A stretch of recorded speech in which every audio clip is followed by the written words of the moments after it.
नमस्कार साथियों, देव कला से दौसा में आप सभी का स्वागत है। गुड मॉर्निंग साथियों, मैं लखन सिंह गुजर। आज राजस्थान सफाई कर्मचारी भर्ती 2025 की बात करूं, 30,000 पदों पर यह भर्ती होने वाली है। कितने पदों पर? 30,000 पदों पर। योग्यता, आयु, सिलेबस, प्रक्रिया क्या रहेगी? फॉर्म 7 जनवरी से भरे जाएंगे। वाकई ये बात सही है क्या? सिलेक्शन किस आधार पर होगा? तमाम बातें हम इस क्लास के माध्यम से करेंगे। तो आपका फ़र्ज़ बनता है क्लास को लाइक शेयर करना, चैनल को सब्सक्राइब करना और बेल आइकन के चिन्ह को ऑल प्रेस करना, ताकि ऐसे हर क्लास का नोटिफिकेशन आप तक पहुंच सके। चलिए साथियों, तमाम बातें के साथ क्लास को स्टार्ट करते हैं। साथियों, सबसे पहले आपका फॉर्म ऑनलाइन होगा दोबारा। अब आपके मन में एक सवाल आ रहा होगा कि सर बार बार फॉर्म ऑनलाइन कहाँ तक करें। देखिए, फॉर्म ऑनलाइन इसलिए होने की संभावना है, काफ़ी लोगों ने फॉर्म नहीं भरे हैं, तो फॉर्म दोबारा से ऑनलाइन होंगे। अब फॉर्म ऑनलाइन होंगे तो साथियों, जन आधार कार्ड SSID के माध्यम से होंगे। फ़ोटो और सिग्नेचर आपको देने पड़ेंगे, ठीक है। दूसरी बातें यहाँ पर मैं करूँ, अनुभव प्रमाण पत्र। फिर जब आप फॉर्म भरने जाएंगे तो वहाँ पर अनुभव प्रमाण पत्र की ज़रूरत पड़ेगी। तो सर हमारे पास ये अनुभव प्रमाण पत्र है, हमारे पास सरकारी का है, हमारे पास प्राइवेट का है, कौन सा अनुभव प्रमाण पत्र चलेगा? चलिए हम जान लेते हैं। यहाँ पर देखिए, अनुभव प्रमाण पत्र सभी प्रकार के चलेंगे। नगर पालिका को भी चलेगा, नगर निगम का भी चलेगा, नगर परिषद का भी चलेगा। सरकारी की बात करें तो स्कूल का भी चलेगा, कॉलेज का भी चलेगा, हॉस्टल का भी चलेगा, कलेक्टर ऑफिस का भी चलेगा, पुलिस डिपार्टमेंट का भी चलेगा, तहसील का भी चलेगा, ग्राम पंचायत का भी चलेगा, यानी सभी सरकारी संस्था का चलेगा। प्राइवेट का की बात करूँ तो प्राइवेट स्कूल का चलेगा, कॉलेज का चलेगा, होटल का चलेगा, फैक्ट्री का चलेगा, प्राइवेट सेक्टर ऑफिस के चलेंगे, मॉल का चलेगा, दुकान का चलेगा, घर तक चलेगा। अब थे जानो घर तक सर्टिफिकेट चल जाएगा तो अपन लोगों में फिर कमी कहाँ है? यानी सभी प्राइवेट संस्था के चल रहे, तो फिर हमारा नंबर आना चाहिए। बिल्कुल, आगे तक देखो क्लास को, जब जाके मज़ा आएगा कि वाकई में है क्या इस क्लास में, है ना। सभी प्रकार के अनुभव चलेंगे साथियों, बिल्कुल सभी प्रकार के चलेंगे। अब यहाँ पर देखिए, योग्यता क्या है?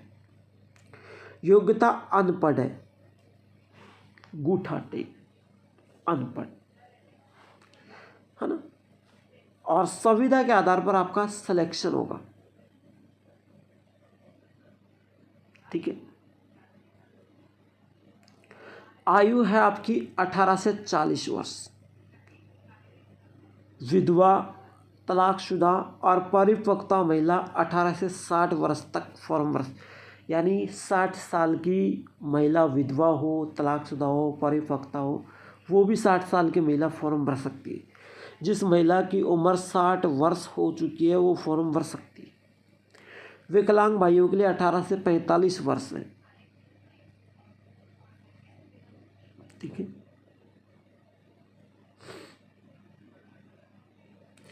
थे ना साथियों, देखो बात करो, फॉर्म भरा, अनुभव प्रमाण पत्र फॉर्म के साथ लगा दिया, सभी अनुभव प्रमाण पत्र चलेंगे। योग्यता का आपको पता ही है, और आयु का फॉर्म भरते समय ही लगेगा, तो आयु का आपने सीख लिया, 18 से 40 वर्ष, विधवा तलाकशुदा 18 से 60 वर्ष और विकलांग 18 से 45 वर्ष। चलिए, आयु की प्रक्रिया होगी और अनुभव में हमारे पास सभी हम फॉर्म भर के आ गए साहब। अब जैसे ही हम फॉर्म भर के आए गए तो कुछ दिनों बाद हमारी महीना भर, 2 महीना भर बाद में हमारी क्या निकल गई? लॉटरी। यानी 2 महीना पीछे हमारी लॉटरी निकल गई। अब लॉटरी में हमें 3 गुना ले लिया। कितने गुना? 3 गुना।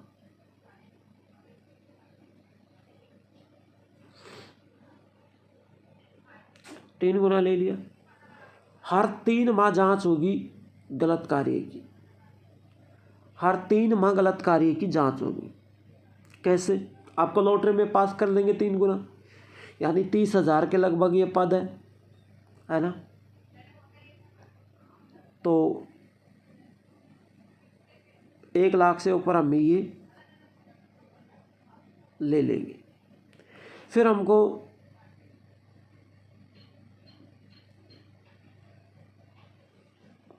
हर 3 माह हमको रेगुलर काम करना पड़ेगा। वहाँ पर हर 3 माह जांच होगी हमारी, गलत कार्य किया तो हमको बाहर निकाल देंगे। अब जो साथियों जो लॉटरी में लेंगे ना, वो उन लोगों की छटनी करेंगे जिनका अनुभव प्रमाण पत्र किस तरीके का है, किस तरीके का नहीं है, उन्हें तो लॉटरी मिलेंगी। फिर हमें गलत कार्य करने पर 3 माह बाद बाहर निकलेंगे। अब यहाँ पर वाल्मीकि समाज को प्रथम प्रायिकता देने की बात हो रही है। किसको? वाल्मीकि समाज। अब साथियों सिलेक्शन किस आधार पर होगा? देखिए सिलेक्शन आपका 2 साल तक अस्थायी संविदा के आधार पर होगा। हर 3 माह जांच होगी गलत कार्य की। 2 साल तक अस्थायी यानी संविदा के आधार पर आपको नौकरी करनी पड़ेगी। फिर 2 साल बाद में परमानेंट कर देंगे। अब 1 लाख से ऊपर लोगों को लेंगे लॉटरी में, तो क्या वो 1 लाख से ऊपर जो लोग लेंगे लॉटरी में, क्या उनको ही सिलेक्शन हो जाएगा? फिर तो नहीं, पद तो 30,000 है, सिलेक्शन कैसे होगा? आप देखिए साथियों, आपको 2 साल तक अस्थायी संविदा पे रखेंगे। हर 3 माह जांच होगी। गलत कार्य पर आपको बाहर निकाल देंगे जिन्होंने गलत कार्य किया है या फिर नौटंकी कर रहा है। और 2 साल तक अस्थायी संविदा के आधार पर रखेंगे, फिर आपको परमानेंट कर देंगे। लेकिन साथियों वो परमानेंट किस तरीके में होगा, इस चीज़ को देखते हैं।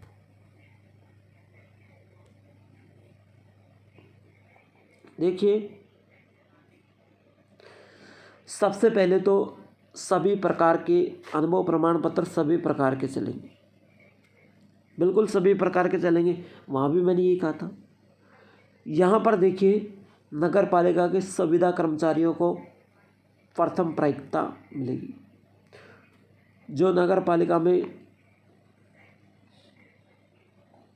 संविदा कर्मचारी है उनको प्रथम प्रायिकता मिलेगी। नगर पालिका के अनुभव को दूसरी प्रायिकता। नगर पालिका का अनुभव मतलब जो नगर पालिका के ठेकेदार ने जो अनुभव को बनाया है उसे दूसरी प्रायिकता मिलेगी। ठीक है।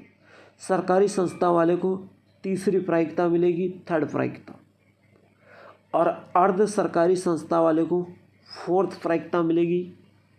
और प्राइवेट संस्था वाले को 5 प्रायिकता मिलेगी, यानी 5वीं रैंक, है ना। अब ते प्राइवेट वाला ये बात को समझो कि आपका फॉर्म भरना बेवकूफ़ी काम है, क्योंकि आपका नंबर बहुत मुश्किल से आएगा। पहले तो संविदा वाले ले जाएंगे, फिर नगर पालिका वाले ले जाएंगे, फिर सरकारी संस्था वाले ले जाएंगे, फिर अर्ध सरकारी वाले ले जाएंगे, तब जाके प्राइवेट वालों का नंबर आए। अब आपको एक चीज़ बता दूँ, ये जो सारे मैंने बताए हैं इनमें यदि मैं देखो बात है जो खोल के करूँगा, दबा के नहीं रखने वाला। जैसे मान लीजिए साथियों संविदा नगर पालिका संविदा कर्मचारी, मान लीजिए साथियों नगर पालिका संविदा कर्मचारी के 100 लोग हैं, कितने? 100। अब साथियों इन 100 लोगों में से 25 लोग वाल्मीकि समाज के हैं। तो पहली प्राथमिकता इन वाल्मीकि समाज के लोगों को दी जाएगी। बाकी जब 75 लोगों का नंबर लिया जाएगा। ठीक है।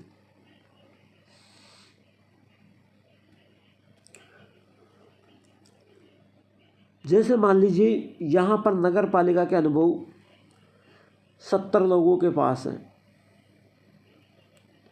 और यदि साथियों 70 लोग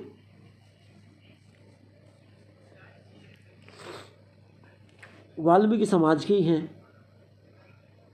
है ना, बाकी 20 लोग अदर समाज के भी हैं, उनके पास भी है, लेकिन यहाँ पर ये 70 लोगों को लिया जाएगा, वाल्मीकि समाज वाले को पहली प्राथमिकता इनको दी जाएगी। तो सरकारी संस्था में भी ऐसे ही होगा, अर्ध सरकारी में भी ऐसे ही होगा, यानी प्राइवेट वालों का तो 0% चांस है कि आ जाए, 1% चांस है इनका जो इनका नंबर आ सकता है। कितने परसेंट? 1% है ना। बाकी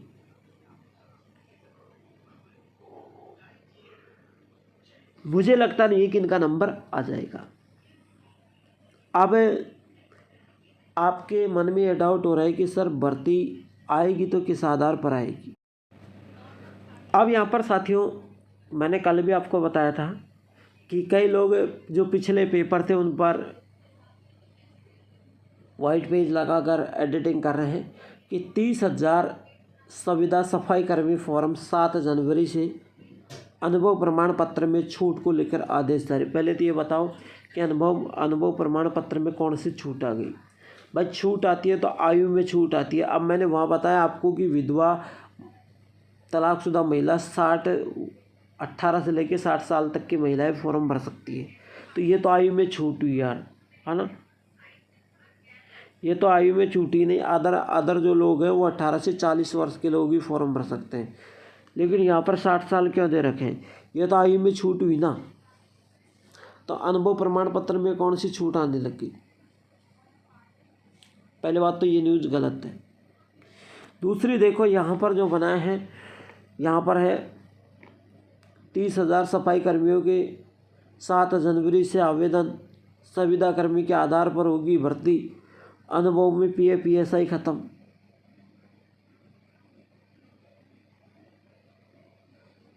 है ना, बिल्कुल तेरी बात मानेंगे भाई साहब, लेकिन यहाँ पर क्या लिखा रखा है इसको गौर से पढ़ो। देखो न्यूज़ बनाने वाले कैसे बनाते हैं। एक शहर में एक ही नगर निकाय होगा, है ना। 91 निकाय में समय से पहले 56 मिनट में निर्धारित समय पर होंगे, नवंबर में या नहीं होंगे। 3 निगम खत्म होंगे, है ना। यहाँ पर कोई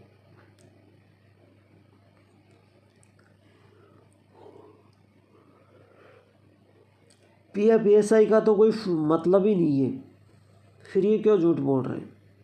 मैं देख लीजिए कहीं भी PSI का मैटर हो तो इसमें। तो साथियों बेवकूफ़ बनाते हैं लोग और आपको लूटते हैं। लेकिन मैं सही सच्ची खबर बताऊंगा, लास्ट फरवरी या 1 मार्च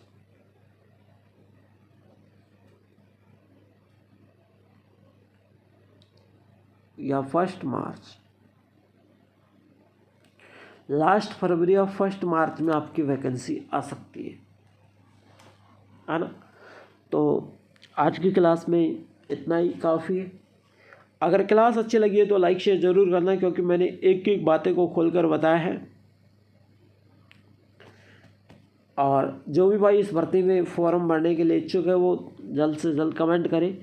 मिलते हैं एक नेक्स्ट क्लास के साथ। और एक बात और, राजस्थान चतुर्थ श्रेणी की तैयारी करने वाले छात्र ज़रूर कमेंट करें। Thank you.